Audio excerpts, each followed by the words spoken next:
Θα ήθελα να ευχαριστήσω καταρχήν τους διοργανωτές για την πρόσκληση. Я бы хотел выразить благодарность организаторам за приглашение.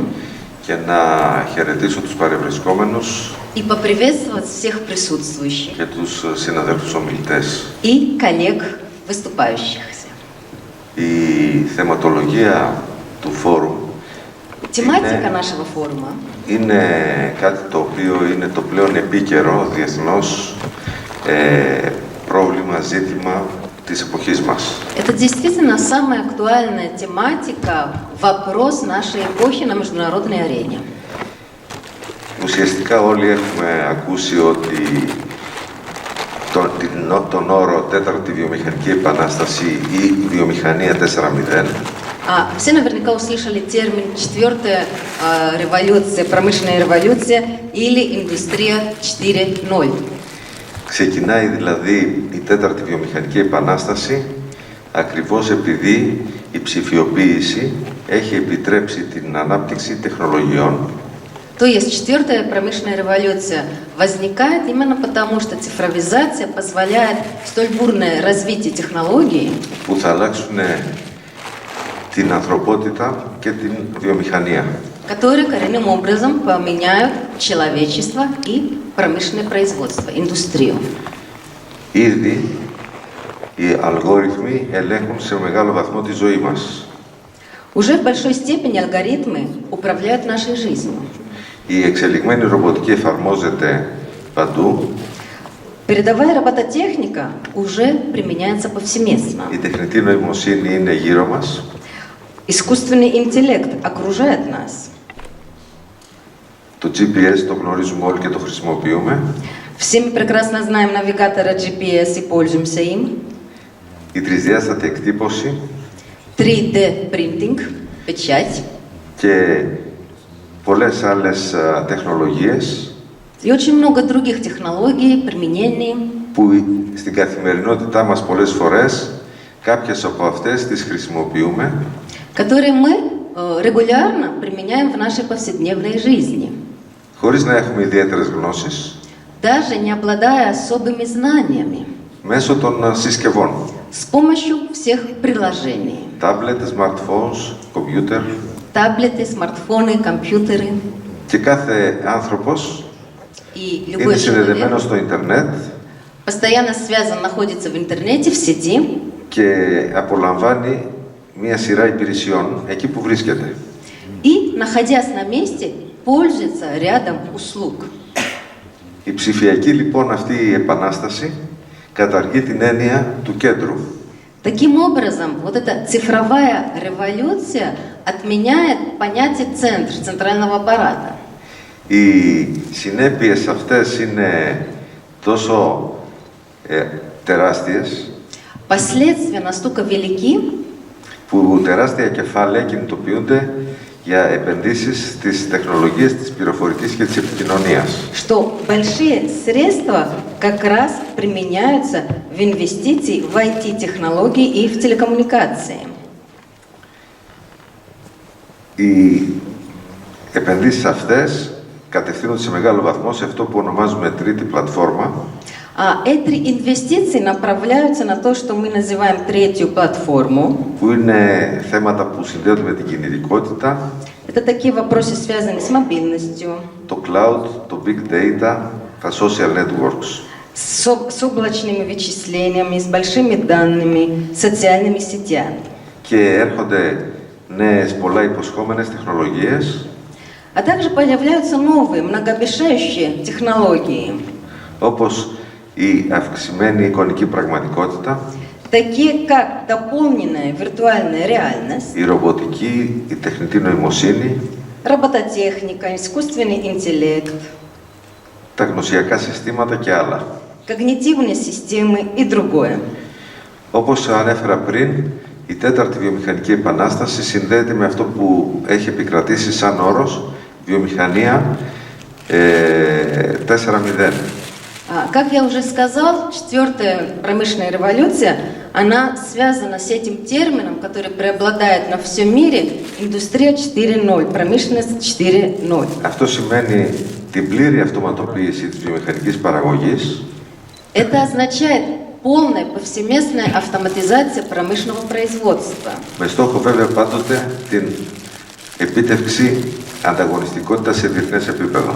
А с целью конкурентоспособности на международной арене.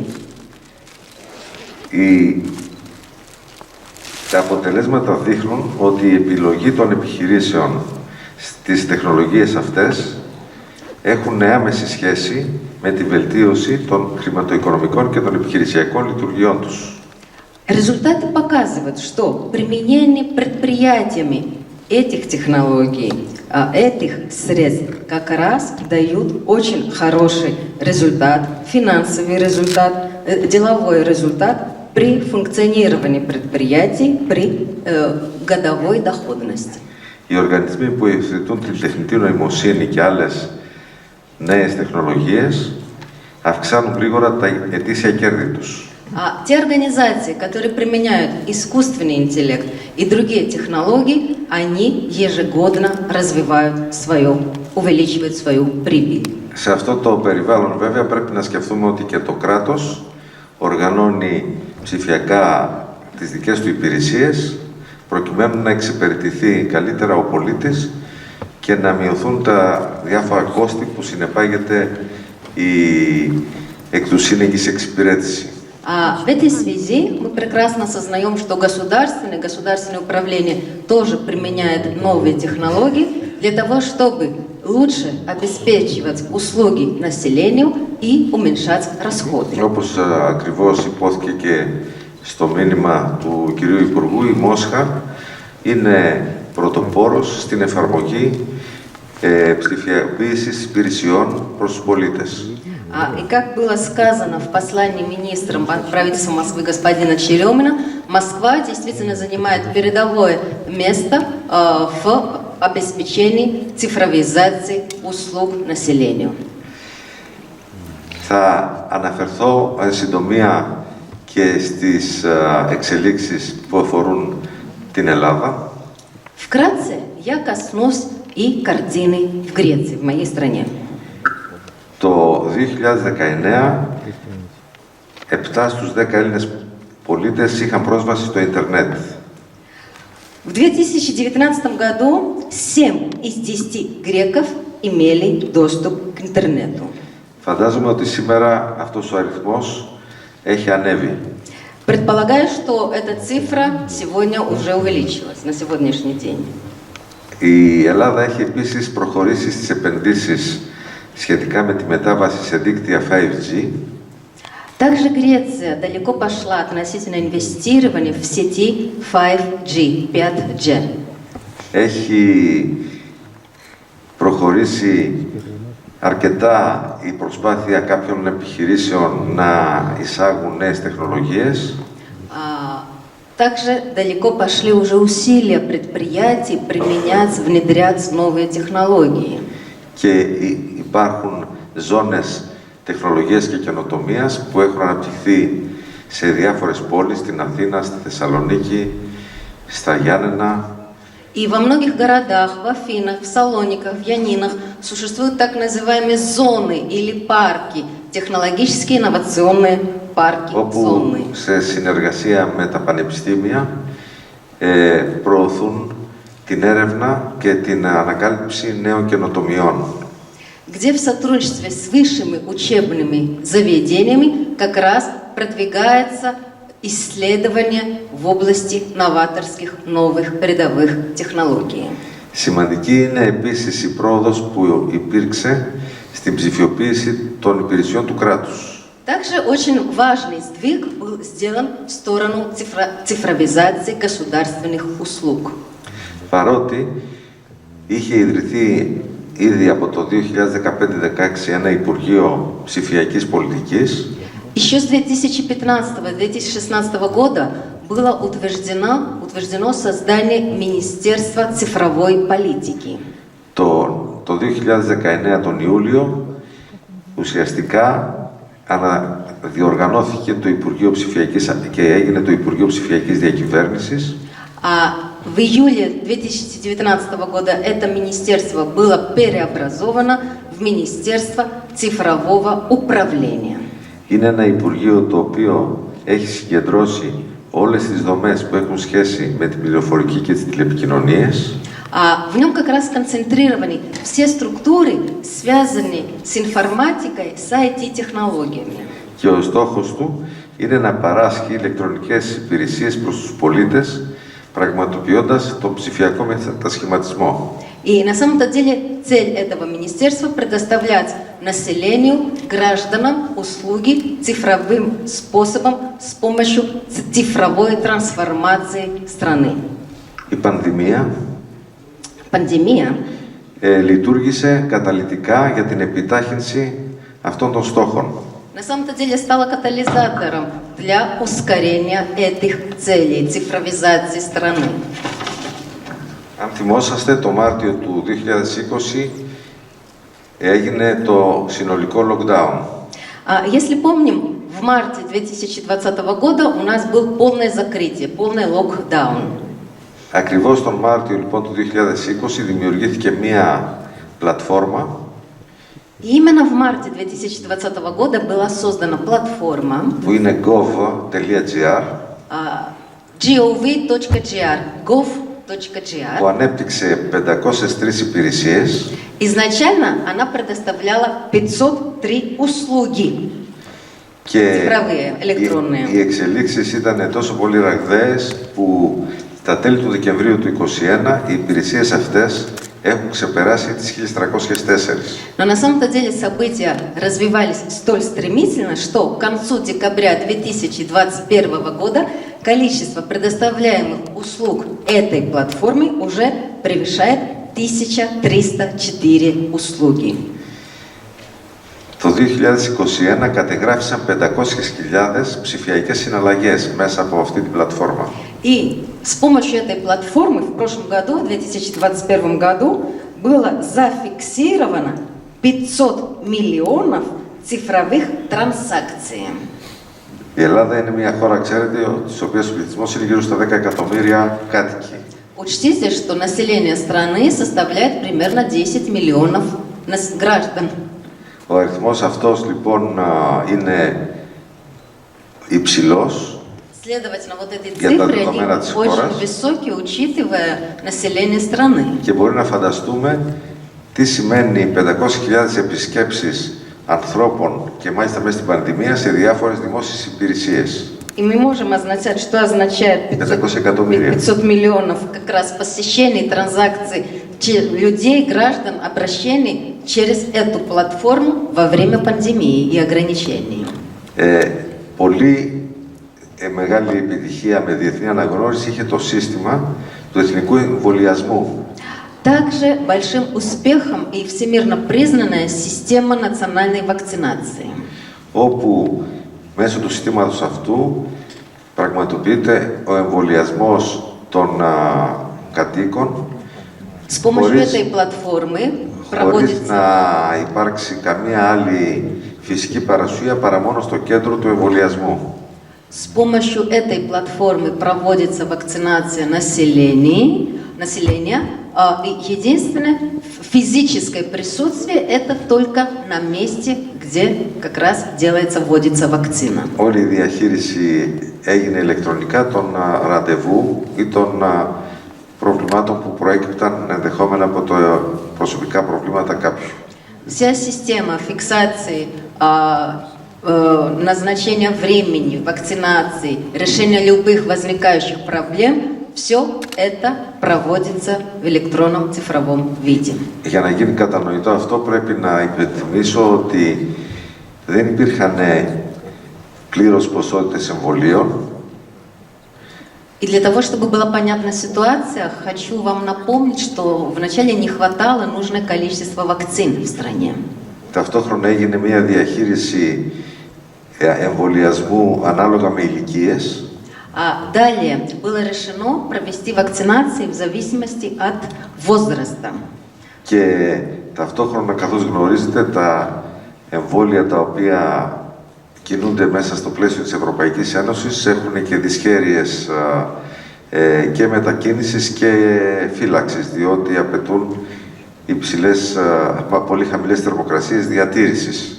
И наверняка вы знаете, что вакцины, которые применяются в пространстве ЕС, у них есть определенные проблемы, сложности как и с передвижением, так и с хранением, поскольку они требуют очень низких температур. Καθώς ανέφερα προηγουμένως ότι οι εφαρμογές έχουν ξεπεράσει τις 1304 και εξελίσσονται, Уже я назвал, что с помощью этой платформы gov.gr количество приложений уже преувеличило 1304 и развивается еще больше. θα πρέπει να πω δηλαδή ότι αυτές αφορούν όλο το εύρος των σχέσεων του πολίτη με το κράτος. Как раз эти услуги касаются полностью всего спектра услуг и отношений гражданина с государством. Είτε πρόκειται για θέματα που σχετίζονται με την εκπαίδευση, όπως η εγγραφή του φοιτητών στα πανεπιστήμια. То ли это связано с вопросами образования, допустим, зарегистрироваться, записаться студентом в свои вузы. Είτε πρόκειται για την επικοινωνία με τους αγρότες για την υποβολή φακέλων προκειμένου να λάβουν διάφορες αποζημιώσεις ή βοήθειες. То ли это связано с подачей документов аграрных жителей сельских районов для того, чтобы они получили компенсации или дотации. Μέχρι και την εξυπηρέτηση για την έκδοση κάθε είδους πιστοποιητικού γίνεται με αυτόν τον τρόπο. А также выдача любого сертификата тоже проводится через эту платформу. Και βρίσκεται, ας πούμε, σε μια διαδικασία η καταγραφή αυτό που ονομάζουμε Εθνικό Μητρό Διαδικασιών. А также сейчас развивается еще одна услуга – Национальный регистр услуг или процедур. Το οποίο αφορά την καταγραφή όλων των διαδικασιών που μπορεί να υπάρχουν για στην επαφή του πολίτη με το κράτος, προκειμένου να υπάρξει μια πλήρης ψηφιοποίηση, в котором как раз это касается фиксации всех услуг и процедур, связанных с услугами, которые предоставляет государство гражданину, для того, чтобы это все было путем цифровизации. ούτως ώστε ο πολίτης ο οποίος απευθύνεται για κάποια υπηρεσία δεν θα χρειάζεται να αναζητεί ο ίδιος και να παρουσιάζει ή να σηκώνει στην εφαρμογή τα διάφορα δικαιολογητικά, διότι όλα αυτά θα βρίσκονται αυτόματα από την αρμόδια υπηρεσία εφόσον έχει υποβάλει το αίτημά του προκειμένου να απαντηθεί. Это предусматривает, что при подаче определенной документации для получения какого-либо результата не нужно уже гражданину искать все эти документы. Они уже будут находиться, и само ведомство будет их предоставлять. Αυτές οι εξελίξεις, οι οποίες γίνονται λίγο πολύ παντού, καθώς καταλαβαίνουμε, έχουν οικονομική, κοινωνική και πολιτική επίδραση. Мы прекрасно понимаем, что в свете всех этих событий они имеют экономическое, политическое и социальное последствия. Και στην πραγματικότητα αποτελούν ένα μηχανισμό ο οποίος παρέχει τη δυνατότητα σε όλους τους πολίτες να έχουν ίση πρόσβαση στις υπηρεσίες του κράτους. И на самом-то деле все это представляет из себя механизм, который предоставляет, обеспечивает всем гражданам страны иметь равное отношение к государству и от государства, от управления. Δύο παρατηρήσεις πριν ολοκληρώσω. Прежде чем как подытоживать, два комментария. Η πρώτη σχετίζεται με το ότι ενώ υπάρχουν πολύ θετικές επιπτώσεις από την είσοδο, τη ραγδαία είσοδο αυτών των τεχνολογιών είτε στη βιομηχανία είτε στην καθημερινότητα. На самом-то деле, несмотря на то, что очень много действительно положительного при применении этой цифровизации в нашу повседневную жизнь и в общество. Ταυτόχρονα έχουμε και κάποια αρνητικά δεδομένα. Но при этом мы наблюдаем и за отрицательными сторонами, όπως είναι το θέμα της ασφάλειας των προσωπικών δεδομένων, такие как безопасность личных данных, οι παραβιάσεις της ιδιωτικής ζωής, нарушение личной жизни, οι κυβερνοαπάτες, кибермошенничество, ή η παραπληροφόρηση που προωθείται πολύ συχνά μέσα από τα κοινωνικά δίκτυα. и дезинформация, которая очень часто продвигается с помощью социальных Είναι сетей. κάτι το οποίο κοστίζει για να αντιμετωπιστεί και αντιμετωπίζεται από τους αρμόδιους φορείς. И с этим, конечно, στалкиваются как компетентные органы, Αλλά πιστεύω ότι σε αυτό το πράγμα πρέπει και ο κάθε χρήστης να το σκέπτεται και να μην δίνει έδαφος όπου μπορεί σε τέτοιες πρακτικές. ну и каждый пользователь должен критически относиться и не всегда давать свет каждой практике, как дословно высказался наш выступающий. Η δεύτερη παρατήρηση σχετίζεται με το ότι А второе замечание, это связано с тем, η ψηφιοποίηση είναι το κλειδί για τη διατήρηση της διεθνούς ανταγωνιστικότητας μιας επιχείρησης. цифровизация является ключом к поддержанию международной конкурентоспособности бизнеса Μιας χώρας, страны, δημιουργεί νέες θέσεις εργασίας, создает новые рабочие места, αυξάνει το ακαθάριστο εθνικό προϊόν μιας χώρας увеличивает ВВП страны, και γι' αυτό το λόγο η ψηφιοποίηση είναι ένα στίχημα που πρέπει να κερδίσει κάθε χώρα αν θέλει να διατηρήσει μια υψηλή θέση διεθνώς στην ανταγωνιστικότητα και στην οικονομία. И поэтому цифровизация – это такая основная ключевая ставка, которую каждая страна должна выиграть, если хочет оставаться на передовых позициях. Κλείνοντας, θα ήθελα να επισημάνω ότι στην Ελλάδα πραγματοποιούνται πολλά πράγματα γύρω από το θέμα αυτό. Подытоживая, хотел еще раз обратить внимание на то, что в Греции применяются усилия в этом направлении цифровизации. Οι ενδιαφερόμενοι ενδεχόμενα για περισσότερη πληροφόρηση και για συνεργασία με φορείς ή επιχειρήσεις στην Ελλάδα για την παρακολούθηση συμμετοχή σε εξειδικευμένα συνέδρια θα μπορούν να απευθύνονται στο Γραφείο Οικονομικών και Εμπορικών Υποθέσεων της Πρεσβείας της Μόσχας προκειμένου να έχουν κάθε δυνατή πληροφόρηση και υποστήριξη. Заинтересованные получать информацию о событиях в этой сфере стране, а также о мероприятиях, проводимых там, конференциях, форумах и прочее. В любой момент в вашем распоряжении можете обращаться в торгово-экономический отдел посольства Греции в Москве для предоставления нужной информации. Σας ευχαριστώ και εύχομαι καλή συνέχεια στις εργασίες. Благодарю вас за внимание и желаю успеха в дальнейшей работе нашего форума.